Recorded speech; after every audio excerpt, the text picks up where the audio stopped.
શું આજકાલ તમને નથી લાગતું કે માણસ અસહિષ્ણુ થતો જાય છે? એટલે કે એની સ્ટ્રેસને ખાળવાની શક્તિ ઓછી થતી જાય છે. યસ, ડેફિનેટલી આવું છે જ અને સમાજમાં દેખાઈ રહ્યું છે.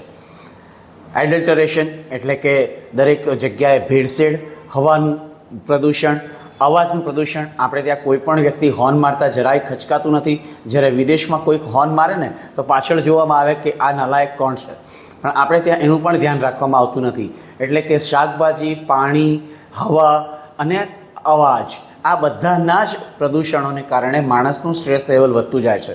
અને સાથે સાથે આ જે તમે જેના પર અત્યારે નિહાળી રહ્યા છો એ મોબાઈલ, એ પણ એક સ્ટ્રેસનું કારણ છે, જેનાથી માણસ ત્રસ્ત થઈ ગયો છે. જરાય નવરો પડ્યો નથી કે સીધો મોબાઈલના સ્ક્રીન પર આવી જાય છે. સવારે ઉઠતાની સાથે એણે પહેલાં મોબાઈલ જોવો પડે છે અને મોબાઈલ ન હોય તો કદાચ જિંદગી નથી એવું એને લાગવા માંડે છે. ઘણા બધા નાના બાળકો સ્કૂલમાંથી પણ મોબાઈલ લેતા પકડાયા છે. ઇવન ઘણા બધા મા બાપની કમ્પ્લેન એવી હોય છે કે એ રાત્રે મોડે સુધી સૂતો નથી, ઘરમાં રૂમ લોક કરી દે છે અને પછી મોબાઈલ ઉપર ગેમ રમ્યા કરે છે. આવા તો અનેક કિસ્સાઓ છે.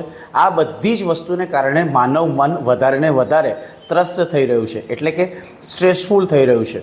આની પરાકાષ્ઠા ત્યાં આવે છે જ્યારે માણસની મેદસ્વીતા વધતી જાય, માણસ અકારણ ગુસ્સે થવા માંડે, ચીડચીડાપણું આવી જાય અને ત્યાં સુધી કે સુસાઇડના વિચારો આવવા માંડે. તો આને ખાળવા માટે સ્ટ્રેસ આપણે કેવી રીતે રિલીવ કરી શકીએ?